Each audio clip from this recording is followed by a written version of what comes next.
ही पत्रकार परिषद आमचे राष्ट्रीय अध्यक्ष आदरणीय नितीन नवीनजी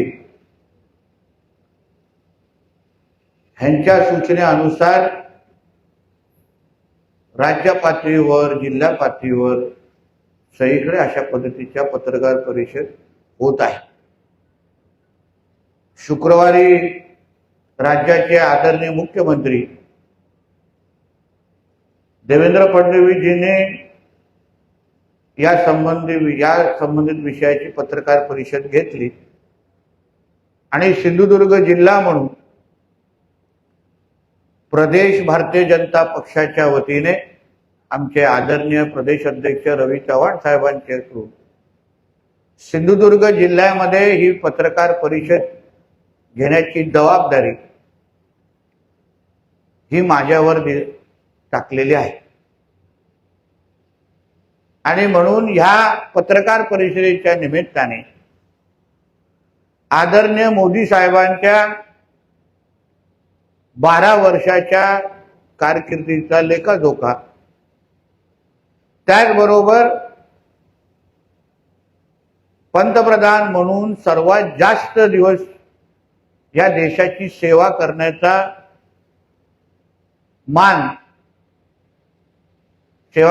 जो मान आहे तोही आमच्या मोदी साहेबांच्या नावाने नोंद झालेला आहे आणि म्हणून ह्या निमित्ताने आपल्या माध्यमातून आदरणीय मोदी साहेबांच्या ह्या पूर्ण प्रवासाबद्दल, त्यांच्या विविध निर्णयाबद्दल असो, विविध एकंदरीत वाटचालीबद्दल मी माहिती देण्याचा प्रयत्न करणार आहे। राज्याच्या मुख्यमंत्र्यांनी जे पत्रकार परिषदेमध्ये तसं म्हटलं तर सगळ्याच विषयावर प्रकाश टाकलेला आहे। म्हणजे आदरणीय मोदी साहेबांनी ह्या 12 वर्षामध्ये ह्या देशाच्या विविध क्षेत्रामध्ये जी वाटचाल केली, जे निर्णय घेतले, जे परिवर्तन आणलं, त्या सगळ्याच बाबतीमध्ये मुख्यमंत्री साहेबांनी अतिशय विस्तृत पद्धतीने त्या पत्रकार परिषदेमध्ये माहिती दिलेली आहे। म्हणजे 2014च्या अगोदर आपला भारत देश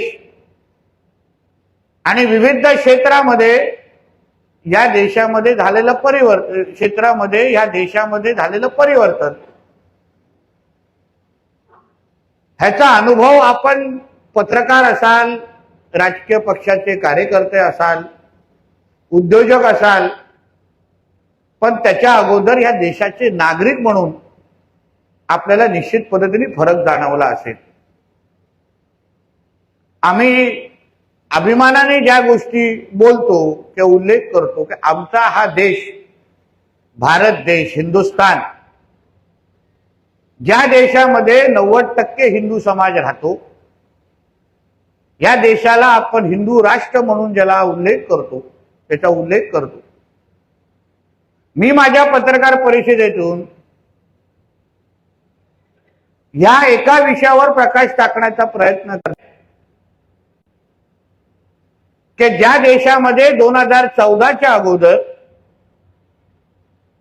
गर्व से कहो हम हिंदू है हे बोलायला ज्या गोष्टीवर आपल्याला भीती वाटायची, कुठलाही आपले सणासुदीवर सर्रास पद्धतीने बंदी घातली जायची, हिंदू म्हणून ओळख आपण सांगायची का, याही बाबतीमध्ये चर्चा व्हायची, भीती पसरायची। 2014च्या अगोदर जो काँग्रेसचा कालावधी आपण पाहिला, अनुभवला आणि त्याचं विश्लेषण करण्याच्या बाबतीमध्ये अगर आपण कोणाला विचारलं तर 2014च्या अगोदरचा भारत हा तुष्टीकरण आणि लांबून चालन करणारा भारत देश म्हणून इथे ओळखला जायचा। देशातल्या अल्पसंख्यांना केंद्रित करलेलं राजकारण, प्रशासन, निर्णय हे एवढेच विषय आमच्या देशामध्ये प्रामुख्याने व्हायची. कुठल्याही सरकारी योजना तयार करत असताना आपली जी तुष्टीकरणाचं राजकारण, अल्पसंख्याक वोट बँक, ह्याला आपण प्रोटेक्ट कसं करायचं, ह्याला आपण सुरक्षित कसं ठेवायचं, एवढं एकमेव काम मंदिरांच्या अवतीभोवती राम मंदिरचा विषय असो किंवा देशातला राहणारा हिंदू समाज स्वतःला जे असुरक्षिततेची भावना 2014च्या अगोदर जे त्यांच्या मनामध्ये असायची, त्या बाबतीचे असंख्य उदाहरणं, अनुभव आपल्याला ह्या निमित्ताने ऐकायलाही मिळतील आणि आपल्याला अनुभवायलाही मिळतील. एक प्रश्न आपण स्वतःला विचारला पाहिजे की 2014च्या अगोदर युपीए किंवा काँग्रेसचा कुठला तरी पंतप्रधान, मुख्यमंत्री हा कुठल्या तरी हिंदू धार्मिक स्थळाकडे, मंदिरामध्ये जाऊन आपल्याला कधी महाआरती करताना दिसला होता का? देवाच्या समोर जाऊन नतमस्तक होत असताना दिसला होता का? कुठलाही पंतप्रधान डोक्यावर टिळक लावण्याच्या अगोदर 2 वेळा विचार करायचा त्याच्या 14च्या अगोदर. या सगळ्या मध्ये बदल, परिवर्तन समाजामध्ये हिंदू समाजाला केंद्रबिंदू ठेवून देशाचा राजकारण, देशाचं सरकार, देशाचे सरकार निर्णय घेऊ शकतं, हे उत्तम उदाहरण किंवा हे आदरणीय मोदी साहेबांच्या कारकिर्दीच्या पासून दिसायला लागलं, अनुभवायला लागलं. हे माझ्या दृष्टिकोनातून हा अत्यंत महत्वाचा विषय आहे. आज 14च्या नंतर झालेले प्रत्येक निर्णयामध्ये तुम्ही पहा, आतापर्यंत जो बहुसंख्य असलेला आपल्या देशामध्ये असलेला हिंदू समाज, ज्याच्याकडे कोण पाहायचं नाही, ज्याला केंद्रबिंदू ठेवून कोण निर्णय घ्यायचा नाही, देव, देश, धर्म या तिन्ही मुद्द्याला कोणाला हात लावायचा पण भीती वाटायची. हिंदू समाजाच्या जवळ आम्ही गेलो तर असलेली आमच्या वोट बँक पॉलिटिक्सला धक्का लागू शकतो. हा 2014च्या अगोदरचा असलेल्या काँग्रेस सरकारचा केंद्रबिंदू होता. मग वक्फ सारखे कायदे, त्याच्यामध्ये हिंदू समाजाचे असलेले हक्काची जमिनी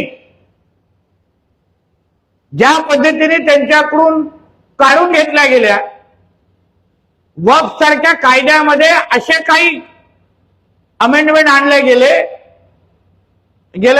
युपीए सरकारच्या माध्यमातून, ज्याच्यामुळे असलेल्या हिंदू समाजाच्या जमिनी हे त्यांना न विचारता, त्यांची सहमती नसताना पण ही वक्फची जमीन आहे हे सांगून लँड जिहादच्या नावाने त्यांच्याकडून काढून घेणं, अशा पद्धतीचे असंख्य निर्णय 2014च्या अगोदर होत असताना आपल्याला दिसलेले आहेत. म्हणून 2014 ते आतापर्यंतची जी आदरणीय मोदी साहेबांची एक कडवट हिंदुत्वादी विचाराचे आणि राष्ट्रसंघ परिवाराच्या म्हणजे पार्श्वभूमी असलेले एक स्वयंसेवक जेव्हा देशाच्या मुख्य स्थानी जेव्हा नेतृत्व करतो, तेव्हा राष्ट्र प्रथम या भूमिकेला नजरेसमोर ठेवून आणि हिंदू हित की जो बात करेगा वही देश पे राज करेगा हा मुद्दा नजरेसमोर ठेवून 2014 पासूनची वाटचाल ही आपल्या सगळ्यांच्या दृष्टिकोनातून एक हिंदू म्हणून हे अत्यंत महत्वाची ठरलेली आहे. आतापर्यंत जे काय निर्णय आदरणीय मोदी साहेबांच्या कारकिर्दीमध्ये 12 वर्षामध्ये झाले, वर्षानुवर्ष अयोध्यामध्ये राम मंदिर होणार हा जो काय मुद्दा वर्षानुवर्ष आपण फक्त ऐकायचो, पण आदरणीय मोदी साहेबांनी वारंवार आपल्या भाषणांमध्ये, पत्रकार परिषदांमध्ये, इंटरव्ह्यूमध्ये की राम मंदिर हा विषय आमच्यासाठी निवडणुकीचा मुद्दा नाही, हा एक आस्थेचा विषय आहे आणि म्हणून कुठल्याही निवडणुकीचा नजरेसमोर न ठेवता जो वर्षानुवर्ष प्रलंबित असलेला जो कोर्टामध्ये जो केस होती, देशामध्ये कुठलाही छोटी मोठी पण दंगल घडली नाही आणि आज अयोध्यामध्ये भव्य राम मंदिर उभं राहिलेलं आहे आणि प्रत्येक हिंदू समाजाला अभिमान वाटेल असं राम मंदिराचं दर्शन आणि रामलल्लाकडे जाऊन आपण आशीर्वाद घेण्याची संधी आपल्या प्रत्येकाला चालून आलेली आहे. त्याचबरोबर काशी विश्वनाथ मंदिर असो, कॉरिडॉर असो, उज्जैनचा महाकालेश्वर असो, असे असंख्य महत्वाची धर्मस्थळ ज्यांचा विकास करून धार्मिक पर्यटन आणि आपल्यासाठी जे आस्थेचे विषय आहेत त्यांना आदरणीय मोदी साहेबांच्या ह्या 12 वर्षाच्या कारकिर्दीमध्ये त्या धर्मस्थळांना विकसित करून आज जगाच्या पाठीवर त्या धर्मस्थळांचे नाव व्हावं, जगाच्या पाठीच्या कानोकोपऱ्यातून लोक आज तिथे येतात, आशीर्वाद घेतात. अशा पद्धतीच्या त्या धर्मस्थळांचा विकास आदरणीय मोदी साहेबांच्या 12 वर्षाच्या कारकिर्दीमध्ये आपल्याला अनुभव याला भेटलेला आहे. असंख्य महत्वाचे कायदे ज्याच्यामुळे आपले देवस्थान, आपली धर्मस्थळ हे सुरक्षित असली पाहिजे, सुरक्षित राहिली पाहिजे, या दृष्टिकोनातून असंख्य महत्वाचे निर्णय, धोरणात्मक निर्णय आदरणीय मोदी साहेबांनी ह्या 12 वर्षामध्ये त्यांच्या कारकिर्दीमध्ये घेऊन दाखवलेला आहे. 14च्या अगोदरचा जो वक्फ कायद्याचा उल्लेख मी तुमच्या समोर केला, याच 12 वर्षाच्या कारकिर्दीमध्ये असंख्य हिंदू समाजाला त्यांच्या हक्काच्या जमिनी परत एकदा करून देण्याचं पुण्य काम हे आदरणीय मोदी साहेबांच्या कारकिर्दीमध्ये त्या कायद्यामध्ये अमेंडमेंट करून आपण करून दाखवलेले आहे. आता जे काही जमिनी जे हिंदू समाजाचे आहेत ते कोणच वक्फची भीती दाखवून बळकावून घेऊ शकत नाही, लँड जिहादच्या नावाने त्यांच्याकडून घेऊ शकत नाही.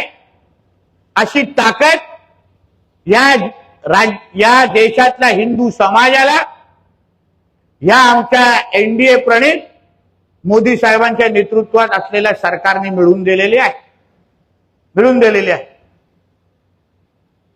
अशा पद्धतीचे महत्वाकांक्षी निर्णय ज्याच्यामुळे हिंदू समाजाला खऱ्या अर्थाने ताकद देण्याचं काम आदरणीय मोदी साहेबांनी गेल्या 12 वर्षापासून केलेलं आहे.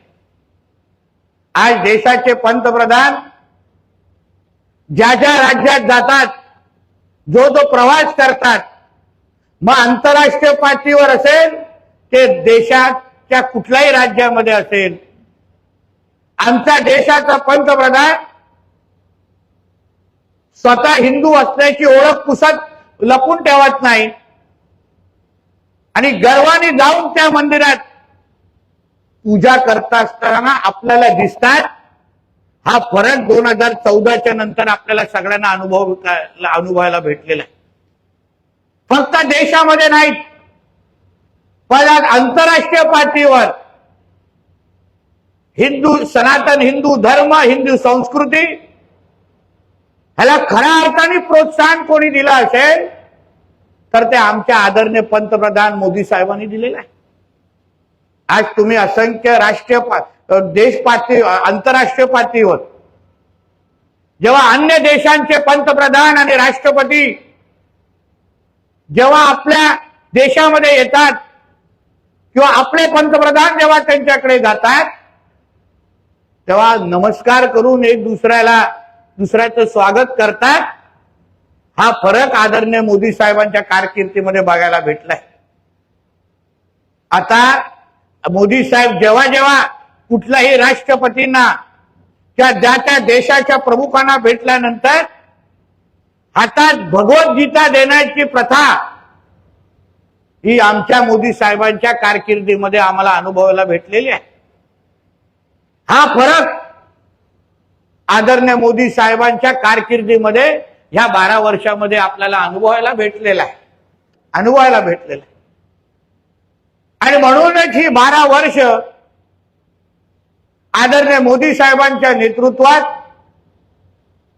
जे तुष्टीकरणाचं राजकारण होतं, जे लांबून चालण्याचं राजकारण होतं, सगळं काय वोट बँक पॉलिटिक्स, हे जे काय काँग्रेसचं घाणेरडं राजकारण, ज्याच्यामुळे देशातला असलेला हिंदू समाज हा असुरक्षिततेची भावना त्याच्यामध्ये निर्माण होत होती.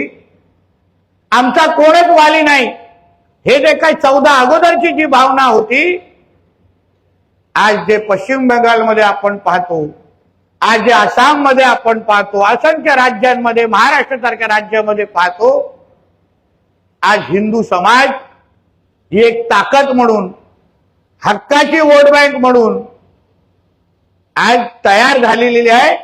आज आणि हिंदू समाजाला बाजूला ठेवून कोणीही साधा गावाचा सरपंच, आमदार, खासदार बनू शकत नाही. हे जे काय वातावरण आज जे काय देशामध्ये निर्माण झालंय त्याचं सगळं श्रेय आमच्या आदरणीय पंतप्रधान मोदी साहेबांना आणि त्यांच्या 12 वर्षाच्या कारकिर्दीला आपण देऊ शकतो. पण त्याचबरोबर मी ह्याचाही उल्लेख करेन की याच 12 वर्षामध्ये ट्रिपल तलाक सारख्या विषयाबद्दल क्रांतिकारी निर्णय घेण्याचं काम आमच्या आदरणीय मोदी साहेबांच्याच कारकिर्दीमध्ये झालेलं आहे. म्हणजे राष्ट्रभक्त मुसलमान जे ह्या राष्ट्रावर प्रेम करतात, जे ह्या तिरंग्याला आपल्या झेंडा ध्वज मांडतात, जे आमच्या समोर वंदे मातरम म्हणतात, त्या प्रत्येकाला तोच मान सन्मान देण्याचं काम आदरणीय मोदी साहेबांच्या कारकिर्दीमध्ये झालेलं आहे. पण जो आमच्या देशाकडे वाकड्या नजरेने पाहिल, जो आमच्या देशामध्ये अतिरेकी कारवाया करण्याची हिंमत करेल, त्या प्रत्येकाला ऑपरेशन सिंदूर सारख्या निमित्ताने आमचा हा भारत देश हा हिंदू राष्ट्र म्हणून तुम्ही आमच्याकडे वाकड्या नजरेने बघू शकत नाही, हा कडक इशारा देण्याची हिंमत ती आमच्या मोदी साहेबांच्याच कारकिर्दीमध्ये आपल्याला पाहायला भेटली. नाहीतर 2014च्या अगोदर 26/11 सारखे हल्ले पाहिलेत, ट्रेनमध्ये आपण बॉम्बलास्ट पाहिलेले आहेत. तेव्हाचं जो काँग्रेसचं सरकार ज्या पद्धतीने अतिरेक्यांच्या समोर, पाकिस्तानच्या समोर ज्या पद्धतीने लोटांगण घालायचे, कुठलाही अतिरेकी हल्ला झाल्यानंतर काँग्रेसच्या कुठल्याही पंतप्रधानांना, काँग्रेसच्या कुठल्याही सरकारला कधीही पाकिस्तानला जाब विचारण्याची हिंमत व्हायची नाही. पण आज 2014च्या नंतर पाकिस्तान असो की कुठलेही जिहादी मानसिकतेचे कुठलीही संघटना असो, अतिरेकी संघटना असो, त्या प्रत्येकाला ह्याची जाणीव झाली आहे की भारताचे पंतप्रधान आदरणीय मोदी साहेब असल्यामुळे कोणीही आमच्या या भारताकडे, हिंदुस्थानाकडे, हिंदू राष्ट्राकडे वाकड्या नजरेने पाहू शकत नाही. एवढा चांगली प्रतिमा ही आमच्या भारताच्या बाबतीमध्ये आदरयुक्त भीती ही भारताबद्दल, आपल्या देशाबद्दल